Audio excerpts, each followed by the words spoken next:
მოგესალმებით მეგობრებო. გამოსრობა. სახალისო მომენტით მინდა დავიწყოთ ჩვენი გადმოცემა. ეს არის ვინმე რაგვარი შემახსენეთ? დავით ციხნიაშვილი, სახელი რაგვარი არაფერს არ გეუბნებათ მეგობრებო, თუმცა ყველაფერს იტყვის ვიდეო, რომელსაც ახლა მე გავუშვით. ბოლო-ბოლო ახლა თუ გზაზე დგომასაც აგვიგზავნებენ, ტროტუარზე დგომასაც აგვიგზავნებენ, რავი, ბევრი ხე არის რუსთაველზე და იქიდანაც შეიძლება გაпроტესტო. დიდი მადლობა. რა გაგახსენა პირველი? ხეზე რო არის ადამიანი ასული და ჩამომიყვანეთო ხელისუფლებას რო ეუბნება. ამარკორდი მაიურადონა კი ბატონო. ქალს რო ითხოვს ხეზე ასული რომ ქალი მინდაო. მომიყვანეთო ქალიო, სექსუალური აქტი ქალთან ჩამატარმე. ხიდან არ ჩამოვალო. მაიურადონა კი ბატონო. რა თქმა უნდა ამარკორდით ინსპირირებულები ესენი არ არიან, რომ არიციან ამარკორდი. სალომე ზურაბიშვილის ესე იგი ხელისუფლება მიმატოვაო რო იდა. არა, სალომე ზურაბიშვილის ინაუგურაცია როცა იყო კახეთში, მაშინ კირკიტაძეებმა და მელიებმა რო გადაკეტეს გზა, ხო გახსოვთ და ისინი. მან დაძურა ტიპი. გაცრავად? გავშვით? ტროტუარზე დგომას გზავნებენ, რავი, ბევრი ხე. ბოლო-ბოლო ახლა თუ გზაზე დგომასაც აგვიგზავნებენ, ტროტუარზე დგომასაც აგვიგზავნებენ, რავი, ბევრი ხე არის რუსთაველზე და იქიდანაც შეიძლება გაпроტესტებენ. ხელისუფლება, ხეზე ვარ ასული. არავითარ დახმარება ვითხოვ დახმარებას. ვითხოვ დახმარებას ოხიდან ჩამომიყვანე. მადლობა. და ხეზე რო ავლენ, ეხლა მე ჩაგდი ვიდეო, ხეზე რო ავლენ, ესენი რა სიტუაცია ექნებათ მე? აი ხეზე ასული ოპოზიცია და აკაცუკთა არმია. ამ შედეგს დავადი ბოდიში, ეხლა გავუშვებ. YouTube-დან ცოტა გვიჭირს გაშვებ, იმიტომ რომ რამე რეკლამა არ გაძვრის. ეგეცა. და მე აღმოჩნდება რომ გადასახდელი მაგაიკე. აბა გავუშვით. მანდრაგი და დედამოწმული. რავი, შემძხელმო. ჰა? აჯო. მე დააბერდა. გასაგებია. ეს იქნება ხეზე ყოფილი ოპოზიცია. ხო, სინამდვილეში სავალალოა, ეს არ არის სასაცილო მეგობრებო. ჩვენ ნანუკა შორის აი მე რსუმერე ოპოცო არის თუ არა, რომელი კაცამ პოცოთაგან, ან ბობოხმა ან წუგომ ერთ-ერთმა განაცხადა, არანაკლები ის ქონდა ინტელექტუალური ბაღარათი, რომ ამახო ხეიხმარო ხეზე იმან მიწის ქვეშებში ჩავატარებთ აქციებს. აჰა. და უბანაკდები რომ მიწის ქვეშებშიო და იქ სვეჟა დახს გამართავენ, პოპკორნს გაყიდიან რამე. სვეჟა დაიწყობენ. განვაგრძოთ მეგობრებო. მართლა იქ თქვა მიწის ქვეშებში გვექნება აქცია. არის ეგეთი კარგი ონლაინ მედია პლატფორმა მეოთხე არხი ქვია. კარგი ესეთ რაღაცა ხო, გონზო ჟურნალისტიკას ეწეოდა. BBC-ს დაქვემდებარებაში იყო რა და მაგათმა გადაიღეს რუმინელი ბოშები რა და ქვემოთ არის ვიღაცა ბრუსლი, ამ აკაური იმის რა კანალიზაციის მეფე. ვიდეო. იქ აქ მოხოდილი მთელი ეკოსისტემა, იქ რო ჭახვალ დაგიჟდა. ხო და აი მან გააპროტესტო, არავინ არ დაუშვეს. სხვათა შორის თბილისის ქვეშ არის ძალიან ბევრი არხი. თლად პარიზის კატაკომბები არ არის, მაგრამ დინარე ვერე კატაკომბებშია, ხევში რომ დინარე ჩამოდის ვარაზის, ასევე ბევრი კატაკომბია და იქ რო გააპროტესტონ ვირთხებთან მაგალითად. იქეთ შეიძლება. Demolition Man-ი ხო აქვს სტალინი სნაიპსი. ისეთი გენიალური ადამიანი. მანდრო ღარიბები მიწის ქვეშ არიან ჩასული ვირთხებს რო ჭამენ. იქ რო ცალკე ცივილიზაცია არის. ნუ მაშინ გავიხსენოთ გერბერტ უელსის ძალიან ცნობილი დროის მანქანა. კარგით, ძალიან ბევრი ინტელექტი დავხარჯეთ ახლა დეგენერატებზე. მოდი, უარეს ჭვიან ადამიანზე დავხარჯოთ ნაკლები დრო, ხო? ნანუკა ჟორჟოლინი რატო დაუპირისპირდა და აქ მინდა პირველივე სიტყვებს ყურადღება მიაქციოთ, რომ მზექალა უწოდა ანუ ჩვენ უკვე ვიცით ისი ეფემიზმი არის ეს, ეფემიზმი არ არის ნანუკა საგინებელი სიტყვა და ეს ეფემიზმი მზეძალთა დაპირისპირებას რომ ამბობდით, შემოვიტანეთ ჩვენ სამმა და მიხარია რომ ისეთ მაღალ განვითარებული ლექსიკაში ჩანერგა არტილერიასთან ერთად ობიექტები, სუბიექტი ძალიან რთულია უთხრა, უწოდო, ხმარობენ ამ სიტყვას უკვე. ძალიან გთხოვთ გავუშვით ნანუკა. ნანული. გამარჯობა. ესე მე დღეს თქვენ უნდა მოგიყვეთ უშინათო გაგიზიარეთ ჩემი წლების მოსაზრება რომ თამარ ჩერტოლიშვილი არის მზექალა. იმიტომ რომ პირველი რატომ მინდა რომ ეს თქვენ აღიხსნათ? გავაჩერო, თქვა აღარ გაინტერესებს. არა, მადლობა. რატო არის აღარ გაინტერესებს? რატო არის? იმიტომ ვიცით მე ძალიან чужой против хищника შეიძლება ესე არა ეგ გონიო ძალიან ეგ ზედმეტია კი მაგრამ იმიტომ რომ ორივე ძალიან სახასიათო და იკონური პერსონაჟია ამას რა შეეხება ხარდამჭერებს ნანუკა გამოესარჩლა გრიგოლიას და პატარაიას თუმცა პატარაიაც რა რა ნაგლი არის ხა მორალურ კოდზე არ ვილაპარაკებ, მაგრამ უბრალოდ სინაგლეს აღნიშნავ, რომ ესაა ქალი, რომელიც ილანძღება იმას, რომ ნანულის ნუ მეძახითო. ხო. ანუ რაც ნამდვილი სახელი ქვია, იმას ნუ მეძახითო, მაგას ცუდად ვიღებოდა. ზეკალა მოსულა. მე შეიძლება ვთქვა, რომ ერთადერთი რაც ჩერგოს პრობლემა აქვს, ეს არის ფსიქიკური პრობლემები. ძალიან მეუხერხულება ამას ლაპარაკი, მაგრამ სხვა გზა არ მოგცა. სხვა ხოდი არ დაგიტოვა. ფსიქიკური პრობლემები აქვს, თორე კაცნებზე არის ჰილარისთან ერთად ნაჯდომი. ეგ ერთი და ნანუგაზე გაცილებით მეტი წიგნი აქვს საკითხული. შეიძლება. გაცილებით, ნანუგასთან შედარებით გაცილებით. მილიონ წლის დასჯერ. 0 წიგნი აქვს საკითხული ნანუგას. ნანუგას. წიგნს სჭირდება სიმშვიდე, კონცენტრაციის უნარი, ერთ ადგილას დამკვიდრებისა. ფურცელია გადაფურცული ძალიან რთული არის წარმოიდგინო. შეიძლება რომ ინვესტირებას ახდენს. ამდენი წიგნი აქვს საკითხული. არც ერთი. 0. მეგონო წიგნი არც ჭერია. შეიძლება დანახულია დაინახა შორიდან. ნიკა ობოლაძე არის ერთ-ერთი ნაცი, რომელსაც თავის პარტიიდან რისხვა შეხვდა, წუთნახევრიანი ვიდეოა და გაუშვა. ძალიან საინტერესოდ აანალიზებს რატო არიან ანუსში. რაში? ანუსში. გაუშვი ხა? გაუშვი. ხო, თუ ქმედება ის არის, რომ ვამბობთ, რომ სალომე ზურაბიშვილი არის ლეგიტიმური პრეზიდენტი, რა ვიცი, ეგრე მაშინ რომელიმე მთავარი ოპოზიციური პარტიის ლიდერი არის ლეგიტიმური პრემიერი მაშინ. ან მაშინ სალომე ზურაბიშვილი გამოვიდეს და შეიწყალოს პოლიტიკური პატიმრები, ან პოლიტიკური სამართლებრივი აქტი გამოსცეს მაშინ. ანუ ჩვენ გადავეშვით იქ საიდანაც უბრალოდ გვიჭირს შემოტრიალება. ჩვენ ვართ ძალიან რთულ სიტუაციაში და რეალობის ახმა გვიჭირს და რეალობა არის ის, რომ საქართველოს ყავს ხელისუფლება, რომელიც არის ქმედითი, ფაქტობრივი და ქმედითი ხელისუფლება. გავაჩეროთ. ჯვახტება, მამაო. არ გამეშვა? თან გალიმი ნაცი. ეს ნუ ყოფილი რა, ის მეორეც კარგია? პარტიული და სერიოზული. ეხლა მეორე ნაწყვეტიც კარგია. გაუშვი, მეორე ნაწყვეტიც და გავაჩეროთ. მეორე გამოოცა ტიპმა გამოოცა. მეორე ნაწყვეტი უფრო გაგაოცებს. კი, არსებობს ორი ბოლომდე, გიორგი. ერთი არის, როდესაც ჩვენ გავჯიუტდით და ვთქვით, რომ ბოლომდე გავალთ და ივანიშვილს მოვაშორებთ, მე ჩვენება ძალიან რთულად და თითქმის შეუძლებლად არსებობს მეორე ბოლომდე, სადაც ივანიშვილი ამბობს, რომ ის ბოლომდე გავა და გაგვანადგურებს ჩვენ ყველას.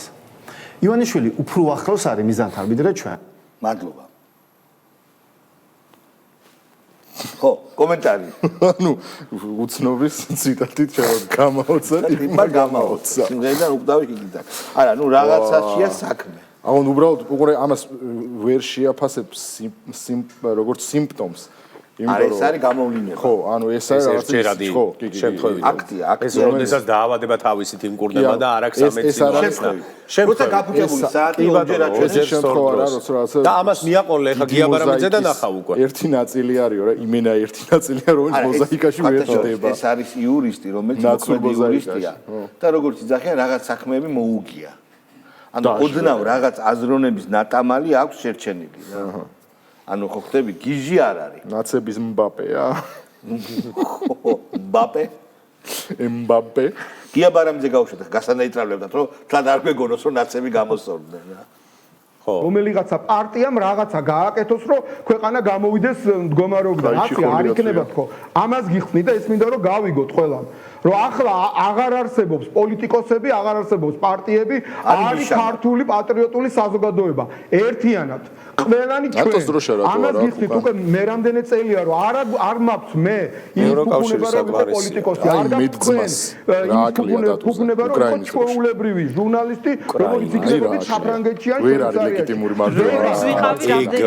დროშა უნდა იყოს უკრაინის ფონზე ხო და ორი საქართველოს აღარ გაინტერესებს გაჩერე აღარ გავაჩერებს გააჩერე არა წავიკითხე რა არ გაინტერესებს ხალხმა უარ წაიკითხა რა შენ თავზე რატო პიკო სორი შენიშნა ესეთი გიგანტი კაცი მოჭერი გავაკეთე დამიკლავს გამიტყავებია ჩამომიკიდია არამიდეს უარუსმენ გვაფში უნდა გავა აბა ვიღას უნდა მოუსმენ ვინოს თუ როყიდი უკეთეს რას ყიდულობ არამიდეს თუ უარუსმენ სხვას ვის უსმენ ომარ ხაია არა სად ბარამიძე სად ომარ ხაია გაყიდა ბარსელონა მესი და იმის მერე ამბის დაღმა და დაღმა დიკა გავუშვეთ დიკა ციკიტიშვილი ველურიც კიდე ხოსია მეორე ეშელონი პოლიტიკოსები საქართველოს ხო მეორე ასე ვთქვათ დონე პოლიტიკოსები ხო შედარებით სუსტია ვიდრე პირველი ასე ვთქვათ გამოვლენ და ხო გამოვლენ თუ არა ეგეც საკითხავია ანუ ხდებით ან მას ის ხედავს რომ თავის სიძლიერე გამომდინარეობს ერთი დისკრეტაცია გარეთ რომ იყვნენ ახლა რა ისეთი საკვანძო პრობლემა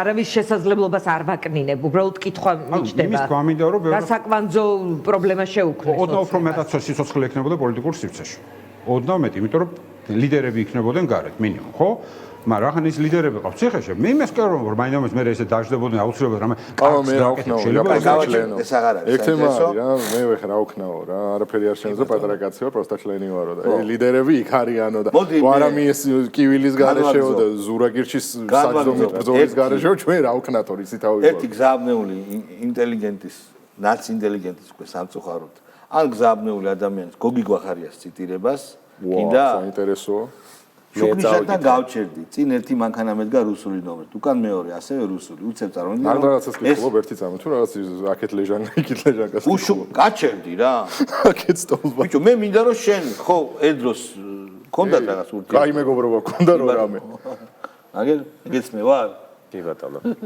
შუქნიშანთან გავჩერდი წინ ერთ მანქანა მედგა რუსული ნომრით უკან მეორე ასევე რუსული უცებ წარმოვიდგინე რომ ეს მანქანები ტანკები დაუკენიო არა ვიბრძოლეო ბიჭო მე შემიძლია ერთი ხუმრობა ვთქვა მაგრამ არ ვიტყვი ძალიან მაგარი ხუმრობა მაშინ უნდა თქვა თუ ძალიან მაგარი ხუმრობა ტანკების რატო უნდა ეშინოდოთ მათ ხო გრძელი ლულები აქვს და სიამოვნოა ძალიან ანახა სიგარა მხოლოდ სიგარა არის არა ანდა რატო უნდა ეშინოდეთ გას რუსული ნომრების როდესაც ხო გადააკეთე რუსეთთან ომში ჩაბმას ემხრობიან და პირიქით ბრძოლის უნარიანობა უნდა მოვიმატოთ და ხო ისე რეალურად რუსული ტანკები დაუყუროს რუსეთს და უკრაინას უნდა დახმარებოდა რუსეთთან ომში და რუსული ტანკები თბილისში ანუ ნომრის თუ ვერ წარმოედგინეთ აი ამ იდიოტებმა აი ამ აბსოლუტურმა ნაკლულმა ტიპებმა ძალიან შეგვიკიკინეს უკვე ამ რუსოფობიით რა ანუ როგორ არის იცი რომ რუსეთის გაკრიტიკებაც კი რაც ხშირად უნდა მოახერხო ამათ ფონზე არის რაღაც საგიჟეთი უკვე ყველაფერს ხავლი გაუვიდა რა ჩვენ ქონდა ფაქტობრივად აი არარეალური ანტირუსული ისტერია რომელიც აბსოლუტურად ყველა მიხვდებოდა რომ ეს არის არსაიდან მოტანილი ანუ ეს ანტირუსული ისტერია არის ეს არ გამოხატავს ხალხის ვთქვათ არს და ეს იყო როგორ იცი აშკარად ეთყობოდა რომ ეს იყო პროექტის ნაწილი რაღაც პროექტის ნაწილი ერთი იყო რომ აბა ხუილოზე ვინ გახსენდება ეს კითხვები მეორე ხო კურდებში აგინე მეორე იყო რომ ეს რა ქვია არ ჩემს საყვარელ მაინც ხო ტანკნაზად ბიჭო ხო ყირი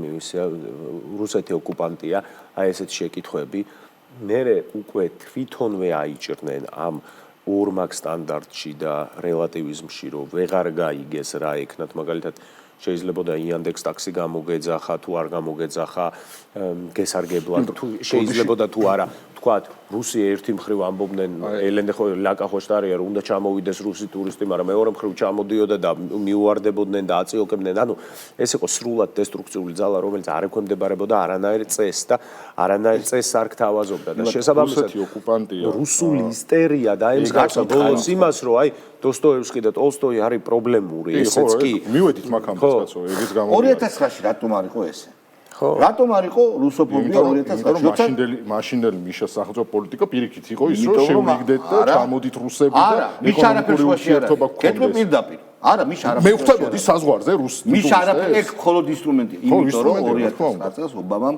გადატვირთვის პოლიტიკა აა შენ დიპ სტეიტურ ამბავში მიდიხარ, რა თქმა უნდა, მე გეუბნები ლოკალურ. ობამამ 2009 წელს დაიკიდა საქართველო, ყველამ დაიკიდა საქართველო ჩვენი მსხვერპლი და გადატვირთვის პოლიტიკის შესაბამისად ჩვენ ვტო-შიც მივესით ხმა სავაჭრო ორგანიზაციაში და მაგის მერე იყო და მერე დავიწყეთ ერთ ადგილზე YouTube-ზე შეუძლია ნახოს ვიდეო სადაც ზუსტად მაგ გაატვირთს პოლიტიკის ფარგლებში, მთელი ჰოლივუდი არის ჩასული მოსკოვში და პუტინი დაბადების დღეზე ბლუბერი ხილ კი ბატონო, ბლუბერი ხილ როცა რომანტიკულად საქართველოს ოკუპირებულია იმ დროიდან, რატო არ ვახურებთ მაშინ? რა თქმა უნდა.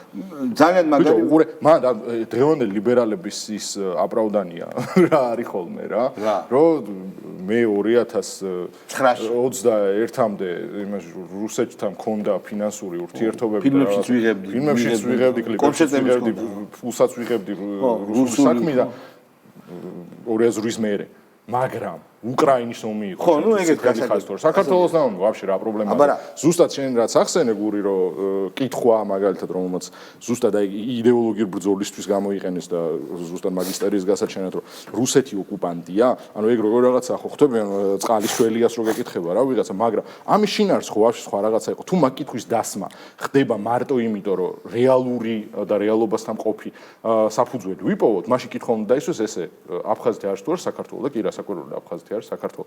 მაგრამ შენ როდესაც მაგ კითხვას სვავ, თითქოს ვიღაცა ფიქრობს, რომ საპირისპირო არის და არა ეგრე არ არის. ანუ ეგ მარტო იმაზე მეტყოლებს, რომ შენ მაგ მსჯელობაში გინდა შემოიტანო ეგ, რომ აი ხალხურად რო თქვა, მარტივი ბოზობაა ეგ. ხო, როგორც ძალიან მარტივი ბოზობა. ხალხურად ფოლკლორულად შენ აი ძალიან მარტივი იდიოტების კურდებს შეაგენ. ილონ მასკის ის გავუშვათ, ელონ მასკის გავუშვათ თუ შეიძლება ეს ხო და NGO ბიუროკრატია აკონტროლებს ევროპას. აცლის ხალხს დემოკრატიას და ეს არ ვიცი, ნაომი ეს ვინ არის, მაგრამ დემოკრატია მოკვდა with the race of NGO. დემოკრატია მოკვდა NGO ბიუროკრატიის გაზრდასთან ერთად, შენი ხმა არაფერს ანიშნავს, მანამდე სანამ ევროკავშირი დაეცემა. მადლობ. ილონ მასკი შეგახსენებინა ის რა ქვია, ფოტო, სადაც ევროკავშირის დროშა არის გადაფხეკილი და სანახევროდან ის მესამე რა იხი. კარგად ეგნანა. ხო, მე გეტყვით ახლა ვინ არის კიდევ ერთხელ შევახსენებ ილონ მასკს. ყველაზე მდიდარი ადამიანი სოფლიოში და ადამიანი რომელიც მედიის ძალიან მნიშვნელოვან სეგმენტს სოფლიო მედიის ძალიან მნიშვნელოვან სეგმენტს აკონტროლებს. ანუ ბრძოლაში ამერიკა ევროპა ყველა ვარიანტში იგებს ამერიკა. ოღონდ ევროკავშირი, ევროპა არა რა. ეს პროსტა რო იცოდეთ, მე მგონი, მაგრამ ამათ ისე არ დაწლილი ვარ. ვინი რომ აზრი არ აქვს.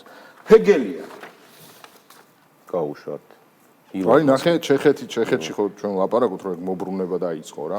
იმიტომ რომ სუვერენიტეტზე ორიენტირებულმა და ეროვნულ ინტერესებზე ორიენტირებულმა ძალამ გაიმარჯვა პრემიერი ზუსტად თახვედრაში არის სიმბოლო. პრეზიდენტი ცუდი მაგრამ პრემიერის ეხლანდელი განცხადება არის, რომელიც ევროკავშირის წინააღმდეგ უნგრეთის განცხადებას შეუერთდა, ამბობს ეგეთ რა ჩვენ უნდა დავიცვათ ევროპა, არა გარე, არამედ შიდა მტრებისგან ევროპა არ არის ბრიუსელი. და პოლონეთის პრემიერმა რა თქვა?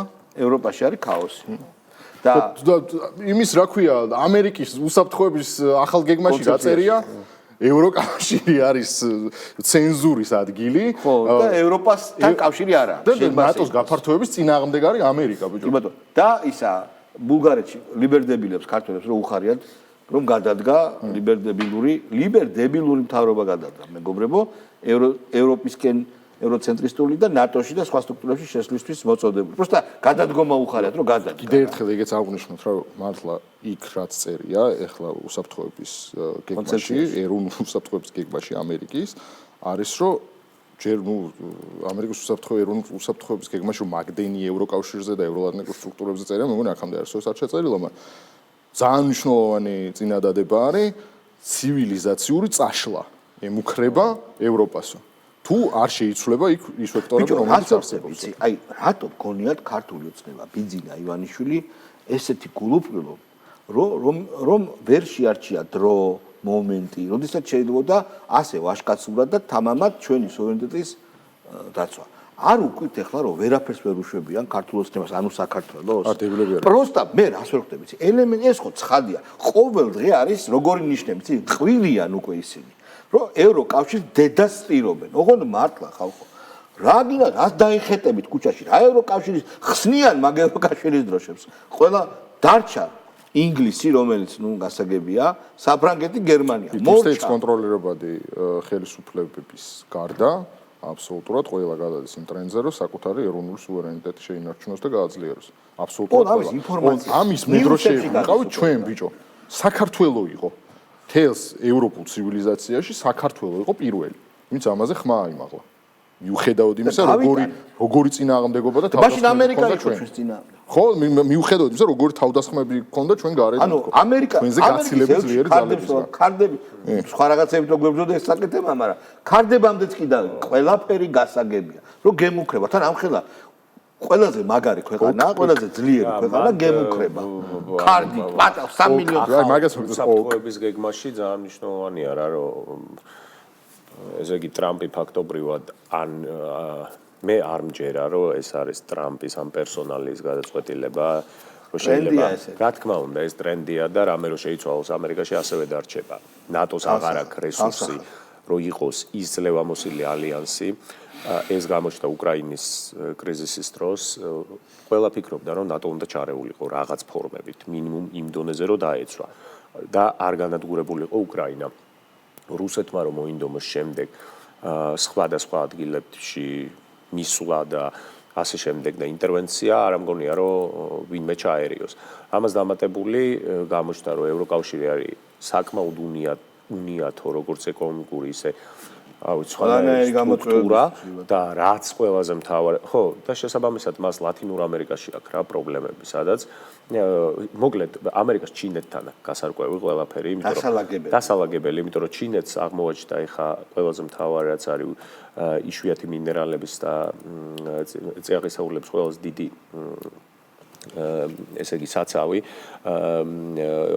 ასევე არის რუსეთი და ბრაზილია და შესაბამისად ახალი თქვათ ჰაიტექის და მსოფლიოს სიტყვა არის უფრო მათხელში ასევე ეკონომიკურად ხო მთლიანი შიდა პროდუქტით ჩინეთი ძლიერდება ამერიკა აღარ არის ის ერთადერთი ჰეგემონი და შესაბამისად სამყარო ხდება მრავალპოლუსიანი ეს კარგია გარდაუვალიც არის და ევროპა და ეხლა რაც მთავარია ევროპა რომელიც იყო თქვათ თავის კოლონიებისგან წამოღებული ფულით გამიდრებული ნაძარცვით კი ბატონო ესე ვთქვათ მე კი ბატონო მე ამის რედისტრიბუციას ეწეოდა სოციალურ პაკეტებს აკეთებდა იქით ნატოს სხვა ფინანსებდა და იცავდა ასე შემდეგ თავდაცვაში ფულს არ იხმარება. ხო, და საბოლოო ჯამში გადაიქცა აი Deep State-ის ისეთ ბიუროკრატიულ მანქანად და აპარატად, სადაც ფაქტობრივად თითქოს ადამიანის უფლებების დაცვით და ამ ლიბერალიზმით და კულტურული მარქსიზმით ადამიანის უფლებები ბოლომდე გამოხატვის უფლებები ბოლომდე განადგურდა. ოღონდ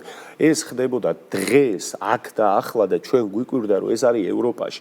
წარმოიდგინეთ რამდენი ქვეყანა შეგვიძლია ჩამოთვალოთ ინდუსტრიული ბირთვია ეს გერმანია საფრანგეთი სადაც არ ვიცი ოპოზიციური მზარდი ოპოზიციური აი ეს ანტისაიმიგრაციო პარტიები AfD იქით ლეპენი AfD-ს ვაფშე რა უქნეს ჯერ ხო არსად არ ჩანა არა ჯერ ხო ბიჭო დახოცეს და გაანადგურეს და არსად ხო არ ჩანა და დისკრედიტებს იჭერენ არა იჭერენ გამოხატვის თავისუფლებაზე ბრიტანეთში გერმანიაში იჭერენ რა უქნეს რუმინეთს მოლდოვას ხო ანუ ხვდები შალვარაზე აქ ლაპარაკი და ეს არის ზუსტად რომ ორბანმა რო ისაუბრა რომ ეს არისო ელიტარული დიქტატურა და ყველაზე კარგად თქვა რა და ყველაზე კარგად აღწერა რომ ეს არის ელიტარული დიქტატურა ანუ ურსულა ფონ დერ ლაიენის დიქტატურა იმიტომ რომ არ აქვს მნიშვნელობა რა არის რეალობა რასაც იტყვის ის არის რეალობაო მოდი ხა გაუშვათ ეს გეგელია საცოდავი გაუშვათ ყვაყოფილი ვიქნებოდი იმ შემთხვევაში თუ მთელი ოპოზიცია გამოვიდა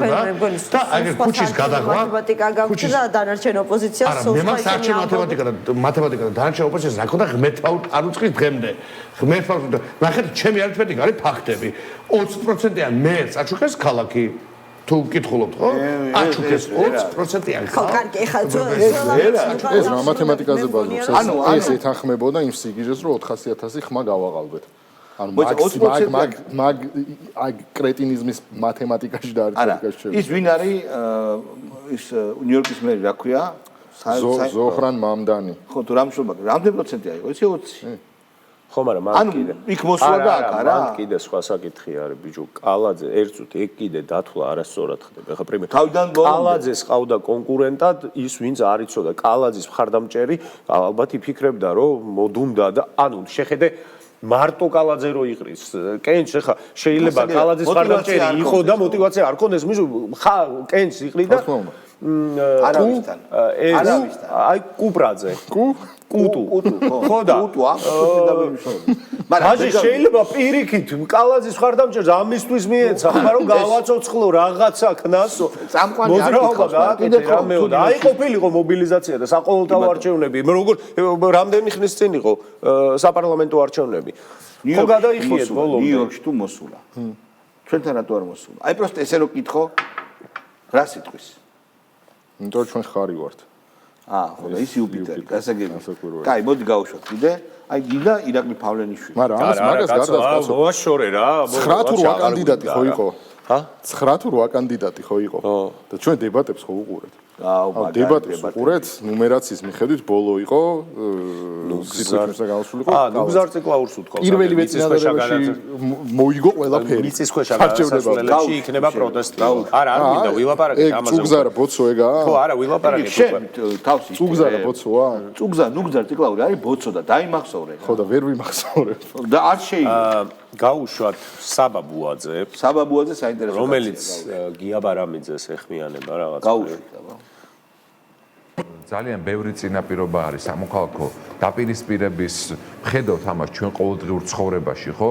რამხელა არის ის ნაპრალი, რომელიც გაჩნდა საზოგადოებაში, რასაც ყვებავს ქართული ოცნება. მე შორს ვარ იმ აზრისგან, რომ აქ არის რაღაცა ორი პოლიტიკური გემოვნების მქონე ჯგუფის დაპირისპირება. ეს არის ქართული ოცნების დაპირისპირება ქართულ ხალხთან. მე რა თქმა უნდა არ უარყოფ იმას, რომ ქართულ ოცნებასაც ყავს ამომრჩეველი, თუმცა რასაკვირველია, ვადევნებ თვალყურს იმას, რომ მოწამვლა ხდება საზოგადოების მათივე ამომრჩევლის, ხდება საზოგადოების. გავთიშოთ გასაგებია და მართლა მაინტერესებს. ერთი 10 წლის განმავლობაში აი საბა შენ რო გაიაზრო, თქვენი მხრიდან არ ხდებოდა მოწამვლა, ანუ მარტო ამათი მხრიდან ხდებოდა რაღაც. გვარამიას მხრიდან, ხო, მარტო ამათი მხრიდან, ანუ ბიძინა ივანიშვილზე წლების განმავლობაში რო აკეთებდით სიუჟეტებს, რო ხეებს იპარავს, ვიღაც ბებოს ემუქრებიან მოკლით, ნაპირი გადააქცას, კეტავს, ქუთაისის უნივერსიტეტი არ გაკეთდება, ან ნიკა გვარამიარეებსაც აკეთებდა, რომ დავამხოთ ეს არის დედას იგინებოდა დავამხოთ დავაია ის მელაძე რომელიც ამბობდა რომ აი რაღაცა ეს აქციებზე მოწოდებები კაცო რომ პირდაპირ ბავშვებს ბიომასას რო გვეძახდა მიშამშულდაძე სამწუხაროდ ოჯახები დაპირისპირებულნი ბოლოს ნახირი რო გვიწოდა იმ პიტეკანტროფმა ნუ აბა რა იყო აბა რა იყო დედას რო გვაგინებდნენ პირდაპირ კი ბატონო და ასე შემდეგ მე ახლა ერთ ამას ვიტყვი რა და ამით მე მგონი დღევანდელი კვირა მოვჩეთ ჩვენი საუბრების. მთელი პრობლემა არის იმაში, რომ კიდევ ერთხელ ვიმეორებ. ქართული ოცნება იგებს იმიტომ, რომ ბიძინა ივანიშვილმა და ქართულმა ოცნების ლიდერებმა ძალიან სწორად შეძლეს წინასწარმეტყველება პროცესების. ეს იყო მართლაც 10-0 მოუგეს ევროპას. რასთავარი ეროვნული ინტერესი დააყენეს პირველ ადგილზე. ხო, რატო? ყველა იმ წნეხის და მიუხედავად, რომელიც მოდიოდა პირადად ბიძინა ივანიშვილზე. სულ ქონდა ჩაფიქრებული ეს მანევრი, დარწმუნებული ვარ. ეს მანევრი ბიძინა ივანიშვილს სულ ყოველთვის ქონდა ჩაფიქრებული, რადგან ზუსტად ხედავდა თუ რა დღეში იყვნენ ეს deep state-ის და ევრობიუროკრატიის ომის პარტიის წევრები. და შეარჩია იდეალური დრო. როდესაც ეს მონსტრი ევროკავშირი და ამერიკაც რომელიც სხვა რელსებზე გადავიდა არიან დასუსტებული და დასრულდა ხალხო მეტი აი უბრალოდ რა მაინტერესებს ადამიანები აი მე რო ყვება ბიძინა ივანიშვილი რო ყვება თავის ინტერვიუში რომ მე მეცოდებიანო კედელს ეჯახებიანო რაღაცნაირად ცოტა აზზე მოდით აი რაღაცა გამოჩნდა ეს ბიჭი უკვე რაღაცნაირად დაიწყო აზროვნება რაღაცა ნიშნები არის რომ არ პაციენტი თლად გაგიჟებული არ არის და მე თვა ისე ქნას რომ ცოტა აზზე მოხვიდეთ რა просто კედელს ეჯახებით რა ანუ საქართველოს წინააღმდეგ რო ხართ ეს გასაგებია ვერ მოიგებთ მარტო ამიტომ მაგრამ სოფლიო წესრიგის აი რა კარგია ისტორიის არასწორ ხარეს ხართ აი თქვენ ხო ხშირად ამბობთ კაკრას ისტორიის არასწორ ხარეს ახალ აი ეს არის და ეს დიდი მადლობა მეგობრებო ურმეს მადლობა მისმინეთ ჩვენისთვის ორ შაბათამდე და გავთანხმდით კვირას 10 ნახევარზე ევროპის დაისით შემოგიერთდებით მე და გური სადაც ზუსტად ამერიკის ახალდამტკიცებულ ეროვნული უსაფრთხოების გეგმაზე ვისაუბრებთ რა გავლენა ექნება მას საქართველოზე და ზოგადად მსოფლიოზე. კარგად ბრძანებოდეთ დღეს. გახვალმწო.